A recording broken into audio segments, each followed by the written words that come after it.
اللہ کے نام سے شروع جو بڑا مہربان اور نہایت رحم کرنے والا ہے۔ آج ہم آپ کو مفتی ہمدرد صاحب کی سپیچ سنوائیں گے۔ میں نے تو فرسٹ ٹائم یہ سپیچ سنی ہے کہ انہوں نے کہیں پر باہر جا کر بیان دیا ہو۔ تو مفتی ہمدرد صاحب نے مولا علی علیہ السلام کے بارے میں کیا سپیچ کیا ہے وہ آپ کو سنواتے ہیں۔ سب سے پہلے ڈسکلیمر دیکھتے ہیں۔ ڈسکلیمر آپ دیکھ چکے۔ مفتی ہمدرد صاحب پر ہم ریاکشن کرنے والے ہیں، ان کی ویڈیو دیکھنے والے ہیں، اور ان کا جو ویڈیوز کا آفیشیل لنک ہے ہماری ڈسکرپشن میں رہے گا۔ تو ویڈیو سٹارٹ۔ سوال کرنا چاہتا ہوں، آج مولوی استدلال کرتا ہے، مولوی قیاس کرتا ہے فرقہ وارانہ ذہن سے، شیعہ کی نفرت میں وہ یہ کہتا ہے کہ مولا کا معنی دوست ہے۔ مولا کے 50 معنی آتے ہیں، ڈکشنری اٹھا کے دیکھو، مولا کے 40 معنی آتے ہیں۔ مولا کا معنی غلام ہے، مولا کا معنی دوست ہے۔ رسول نے تو زید بن حارثہ سے بھی کہا تھا، انت اخونا و مولانا، تم ہمارے بھائی اور ہمارے مولا ہو۔ اس میں علی کی کیا خصوصیت ہے؟ اس میں علی کی کیا فضیلت ہے؟ علی کے کون سا مقام و مرتبہ ہوا کہ جو تم کہتے ہو من کنت مولا فہذا علی مولا؟ میں یہ پوچھنا چاہتا ہوں مولوی سے، تمہارا استدلال عظیم ہے یا محمد مصطفیٰ کا؟ تمہارے قیاس کے پیچھے چلے یا رسول کے فرمان کے پیچھے؟ تمہارا استدلال مانوں یا رسول اللہ کا فرمان مانوں، قرآن کو مانوں، وحی کو مانوں، یا تمہاری ذہنی خرافات کو مانوں؟ میں کس چیز کو مانوں؟ رسول اللہ نے صحابہ کے مجمع سے پوچھا، النبی اولا بالمؤمنین من انفسہم، نبی تمہاری جانوں کا مالک ہے، نبی کا اختیار تمہاری جانوں کے اوپر ہے۔ تم سب غلام ہو نبی کے، تم سب وہ ہو کہ جن کے اوپر نبی کی اطاعت فرض ہے۔ مجھے بتاؤ، کیا تم مجھے اپنا مالک مانتے ہو یا نہیں مانتے؟ سب صحابہ نے کہا بلا یا رسول اللہ، یا رسول اللہ کیوں نہیں، کیوں نہیں، آپ ہمارے مالک ہیں، آپ ہمارے مالک ہیں، ہم سب اقرار کرتے ہیں، ہم سب مانتے ہیں۔ اور میں آپ کو حدیث سے انشاءاللہ بتاؤں گا ریفرنس کے ساتھ کہ رسول اللہ نے استدلال کیا تھا۔ کوئی یہ کہہ سکتا ہے میرے جانے کے بعد، آج کل سوشل میڈیا کا زمانہ ہے، ٹرینڈ چلاتے ہیں، ہمدرد شیعوں کی مجلس میں جاتا ہے، شیعوں کی رافضیوں کی بولی بولنے لگا ہے، رافضیوں سے ملاقاتیں کرتا ہے، یہ شیعہ ہو گیا ہے، مجھے تمہارے فتووں کی پرواہ نہیں، مجھے تمہارے فتووں کی اور پروپیگنڈے کی پرواہ نہیں، میں کسی مولوی کا مقلد نہیں، میں رسول اللہ کا متبع ہوں۔ اب رسول اللہ نے فرمایا، اگر مجھے رسول مانتے ہو، اگر مجھے نبی مانتے ہو، اس کے ساتھ ساتھ مجھے یہ مانتے ہو کہ میں تمہاری جانوں کا مالک ہوں، میں تمہارے مال کا مالک ہوں، تو پھر میرے اس بھائی، تو پھر میرے اس چچا زاد بھائی علی بن ابی طالب کی ولایت کا اقرار کر لو۔ من کنت ولیہ فہذا علی ولیہ، من کنت مولاہ فہذا علی مولا، اللہم والی من والا وعاد من عادا۔ یعنی جس طرح تمہاری جانوں کے اوپر میری رسالت کا اقرار لازم ہے، بغیر مجھ پر ایمان لائے تمہارا ایمان قبول نہیں، میری رسالت کے اقرار کیے بغیر تمہارا کوئی عمل قبول نہیں، میرے سامنے بات کرنے سے، اونچی آواز میں بات کرنے پر تمہارے اعمال ضائع ہو جائیں گے۔ اسی طرح علی کی ولایت کا اقرار کر لو، اگر علی کی ولایت کا اقرار نہیں کرتے تمہارا کوئی عمل قبول نہیں۔ من کنت مولاہ فہذا علی مولا، اللہم والی من والا وعاد من عادا۔ اور یہ روایت متواتر درجے کی روایت ہے، صحیح روایت ہے، اہل السنت والجماعت کی اصح مصادر کے اندر میں بارہا اس کو پیش کر چکا ہوں، اور جلیل القدر صحابہ کرام نے اس کو روایت کیا۔ 200 سے زیادہ روایت کرنے والے صحابہ، خود میں نے 50 صحابہ کرام کے ناموں کو جمع کر کے میں نے پیش کیا ہے کہ یہ وہ صحابہ ہیں کہ جنہوں نے حدیث الثقلین یہ حدیث الغدیر اس کو روایت کیا ہے، متواتر روایت ہے. متواتر کا انکار کرنے والا دائرہ اسلام سے باہر ہوتا ہے. اہل البیت وہ ذات ہے کہ جنہوں نے انسانیت کو آپس میں جوڑا ہے، آپس میں قریب کیا ہے. غدیر ہمیں قریب کرتا ہے. غدیر کا واقعہ یہ کوئی سنی شیعہ واقعہ نہیں ہے. کیسے ہم آج سوشل میڈیا پہ ٹرینڈ چلتا ہے، اس کلپ کو میرے محفوظ کر لیجئے. سوشل میڈیا پر میں ان کو پیغام دینا چاہتا ہوں کہ جو غدیر کے حوالے سے جنہوں نے مہم چلائی، بائیکاٹ عید غدیر کی مہم چلا کر تم نے رسالت کا انکار کیا ہے، علی کی ولایت کا انکار کر کے. بڑا پوائنٹ ہے. اور پھر یہ کہتے ہیں جناب یہاں تو اس کا معنی دوست ہے، اس میں 50 معنی آتے ہیں، ڈکشنری میں اس کے فلاں فلاں معنی ہیں. میں آپ کے سامنے روایت پیش کرنا چاہتا ہوں صحیح بخاری سے. یہ قرآن کو مانے نہ مانے، بخاری سے انکار نہیں کر سکتے. اگرچہ یہ کہتے ہیں ہمارے لیے اللہ کی کتاب کافی ہے، لیکن بخاری سے کم از کم انکار نہیں کر سکتے. صحیح بخاری میں آپ کے سامنے پیش کرتا ہوں. صحیح بخاری کی کا نمبر ہے 2399. انٹرنیشنل نمبر ہے، ویب سائٹ کے اوپر آپ چیک کر سکتے ہیں. انٹرنیٹ کا زمانہ ہے، پیکج اگر ختم ہو گئے تو کسی ساتھی سے لے لیجیے گا ہاٹ اسپاٹ، لیکن اس کو دیکھ لیں. 2399 بخاری کی روایت ہے ابو ہریرہ سے. وہ کہتے ہیں کہ نبی صلی اللہ علیہ وآلہ وسلم نے فرمایا کہ جو بھی مومن اس دنیا سے جاتا ہے میں اس کا دنیا اور آخرت میں ولی ہوں. دنیا اور آخرت کا ولی میں اس مومن کا ہوں. دنیا کا بھی ذمہ دار میں ہوں، آخرت کا ذمہ دار بھی میں ہوں. شرط یہ ہے کہ بندہ مومن ہونا چاہیے. شرط کیا ہے؟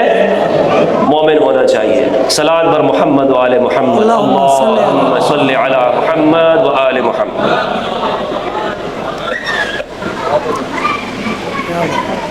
جب یہ بات رسول اللہ نے فرمائی تو آپ نے یہ کہا اقرؤوا ما شئتم، کہ اب قرآن پڑھ لو. ممکن ہے یہاں پہ کسی نے سوال کر لیا ہو کہ یہ بات آپ نے کیسے کہہ دی ہے. یہ روایت کے اندر یہ الفاظ نہیں ہے، لیکن رسول اللہ نے یہ ارشاد فرمایا اقرؤوا ما شئتم، اقرؤوا ان شئتم، پڑھو اگر تم چاہتے ہو. یعنی قرآن کھول لو. یعنی رسول اللہ فرما رہے ہیں یہ بات قرآن میں ہے کہ میں تمہارا ولی ہوں. اور رسول اللہ صلی اللہ علیہ وآلہ وسلم نے پھر یہ آیت پڑھی النبی اولا بالمؤمنین من انفسہم، سورہ احزاب کی آیت نمبر 6، اور فرمایا فأیما مؤمن مات وترک مالا فلیرثه عصبته من کانوا، کہ جو مومن بھی اس دنیا سے چلا جاتا ہے جو مال وہ چھوڑ کے جاتا ہے تو اس کے ورثہ اس کے مالک ہو جاتے ہیں، عصبہ اس کے مالک ہوتے ہیں. وَمَن تَرَكَ دَيْنًا أَوْ دَيَاعًا فَلْيَأْتِنِي فَأَنَا مَوْلَاهُ، اور جو شخص قرض چھوڑ کے چلا جائے یا ایسا شخص ہو کہ جو اولاد چھوڑ جائے وہ میرے پاس آئے تو میں اس شخص کا ولی ہوں، میں اس شخص کا وارث ہوں، میں اس شخص کا ذمہ دار ہوں. رسول اللہ نے اس آیت کو جو میں نے آپ کے سامنے پیش کی تھی النبی اولا بالمؤمنین من انفسہم، اس سے صحابہ کے سامنے پیش کیا بطور استدلال کے کہ یہاں نبی جو اولا کا معنی ہے وہ ولی کے معنی میں، اور ولی کیا ہے کہ وہ ذمہ دار ہے، حقوق کا ذمہ دار ہے. کہ اگر تم سے کسی کی مدد نہیں ہو سکتی، تمہارے اوپر قرض ہے اور تم اولاد چھوڑ کے چلے جاتے اور مال بھی نہیں ہے تمہارے پاس، تو میرے پاس آؤ، میں اس کو ادا کرنے کو تیار ہوں، یعنی میں حقدار ہوں تمہارا. مولانا صاحب کہتے ہیں کہ مولا کا معنی دوست ہے. صحابہ کیا سمجھتے ہیں مولا کا معنی؟ صحابہ کیا کہتے ہیں؟ میں نے آج یہ کیا کہ ان کو چاہیے کہ یا تو یہ اس دعوے سے پیچھے ہٹ جائیں کہ ہم صحابہ کی پیروی کرنے والے ہیں، اور یا اگر انہوں نے ماننی ہے تو پھر پوری بات مانیں. جنگ جمل کا واقعہ ہے کہ امام علی علیہ السلام نے حضرت طلحہ کو بلایا اور ان سے پوچھا، طلحہ مجھے یہ بتائیں، مستدرک الحاکم کی روایت ہے اور پوچھا مجھے یہ بتاؤ طلحہ مجھ سے کیوں لڑنے کے لیے آئے ہو، یہاں کیوں آئے ہو لڑنے کے لیے؟ تو حضرت طلحہ نے کہا کہ قصاص عثمان کے لیے ہم آپ سے لڑنے کے لیے آئے ہیں، مقصد تو یہ ہے قصاص عثمان طلب کرنا۔ امام علی نے اس سوال کا جواب نہیں دیا، کیونکہ امام علی علیہ السلام نہج البلاغہ کے اندر امام علی نے واضح کیا کہ بالکل میں اس سے بری ہوں، اور اگر یہ مجھ پہ الزام لگاتے ہیں تو خود اس میں شامل ہیں۔ لیکن امام علی نے یہاں پر جواب نہیں دیا، بلکہ سوال پوچھا، طلحہ مجھے یہ بتاؤ کیا تم غدیر میں حاضر تھے؟ کیا تم نے غدیر میں رسول اللہ کو یہ فرماتے ہوئے سنا تھا من کنت مولا فہذا علی مولا؟ کیا تم نے یہ سنا تھا؟ حضرت طلحہ نے کہا بالکل میں وہاں پہ موجود تھا اور میں نے یہ سنا تھا۔ فرمایا پھر مجھ سے کیوں جنگ کرتے ہو؟ اگر اس کے گواہ تم ہو تو پھر مجھ سے جنگ کرنے کے لیے کیوں آئے ہو؟ جب یہ بات طلحہ نے سنی تو واپس گئے، لشکر میں بیٹھ گئے، اپنے ہتھیاروں کو ڈال دیا۔ مروان نے وہاں سے تیر چلایا اور وہ تیر جا کے سیدھا طلحہ کو لگا اور وہاں پہ شہید ہو گئے۔ مروان صحابہ کا قاتل ہے، اور یہ صحابہ کا نام لینے والے پاکستان کے اندر شیعہ سنی میں تفرقہ ڈال کر الزامات ان قاتلین سے ہٹا کر بنو امیہ کے ظالموں سے مومنین گروہوں کے اوپر لگا دیتے ہیں، اور قتل و غارت گری کا بازار گرم کر کے اپنے جرائم کے اوپر پردہ ڈالنا چاہتے ہیں کہ مروان نے صحابہ کو شہید کیا۔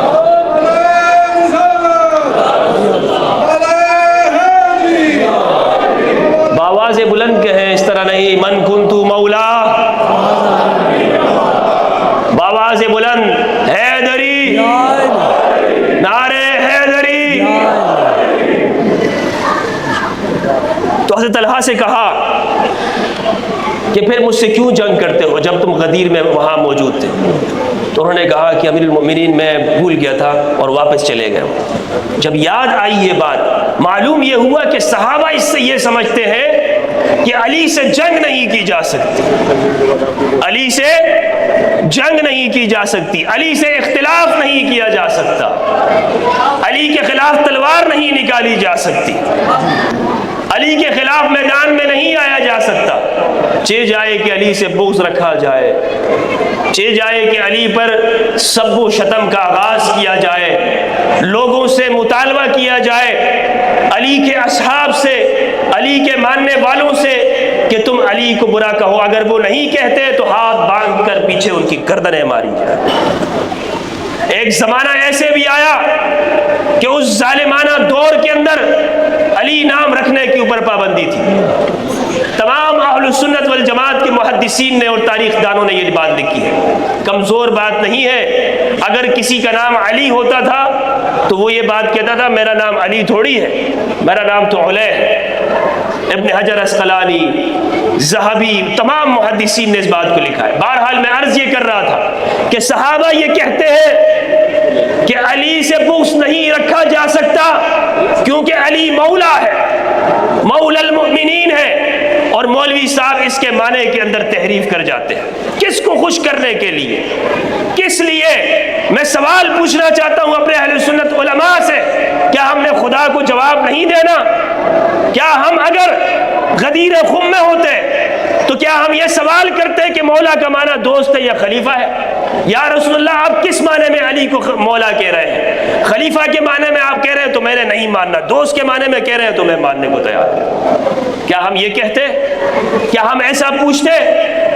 رسول اللہ سے ایمان سے نہیں نکل جاتے؟ تو آج پھر ہم کیوں یہ بات کرتے ہیں؟ آج کیوں ہم یہ ماننے کو تیار نہیں ہوتے کہ علی مولا ہے؟ اگر کہتے ہیں نا کہ ہم محبت رکھتے ہیں تو ٹھیک ہے، اس نام سے کانفرنسیں کریں، اس نام سے مولا دوست کے معنی میں ہی کہو، لیکن مان تو لو کہ علی مولا ہے۔ علی کون ہے؟ مولا ہے۔ اور کچھ لوگ تو ساتھ میں کہتے بھی ہیں مولا کائنات، کائنات کا مولا ہے اور اس کا مولا نہیں ہے۔ کائنات کے مولا ہے اور اس کا مولا نہیں ہے۔ اگر اس کا مولا ہے تو پھر زبان ساتھ کیوں نہیں دیتی؟ جب پوچھا جاتا ہے کہ مولا کا کیا معنی ہے تو کہتے ہیں دوست، کبھی کہتے ہیں محب۔ ان کا دوہرا معیار ہے۔ اور جتنے بھی یہ لکھنے والے ہیں جب اس حدیث پہ پہنچتے ہیں، اچھا اقرار سب نے کیا ہے الحمدللہ یہ حدیث صحیح ہے، ابن تیمیہ تک نے منہاج السنہ جو شیعہ کے رد میں کتاب لکھی ہے اس میں انہوں نے مانا ہے کہ من کنت مولا فاز علی مولا، یہ بات صحیح ہے۔ آگے کا جو جملہ ہے اللہم وال من والا وعاد من عادا، ابن تیمیہ اس کا انکار کرتے ہیں، لیکن یہ جو الفاظ ہے اس کو وہ مانتا ہے۔ البانی نے صحیح کہا ہے، تمام جتنے بھی لوگ ہیں حتیٰ کہ کٹر سے کٹر ناصبی وہ بھی یہ بات مانتا ہے کہ یہ حدیث صحیح ہے۔ کسی میں جرت نہیں ہے بڑے سے بڑے ناصبی کے اندر کہ وہ اس حدیث کا انکار کر سکے۔ امام علی فرماتے ہیں کہ علی مجھ سے یہ عہد کیا، یہ وعدہ کیا نبی امی نے کہ علی تجھ سے صرف مومن محبت کرے گا اور منافق بغض کرے گا۔ ایک دور ایسا آیا کہ جب دیکھا گیا کہ علی کے بغض میں لبیک اللہم لبیک کہنا چھوڑ دیا گیا، نماز سے بسم اللہ کو نکال دیا گیا۔ یہ دیکھا گیا کہ علی سے بغض کے اندر نماز کی تکبیر کہنا چھوڑ دیا گیا۔ علی سے بغض کے اندر ایسا دور آیا کہ اس نام رکھنے پر پابندی لگائی گئی، علی کے ذکر کرنے کو منع قرار دیا گیا۔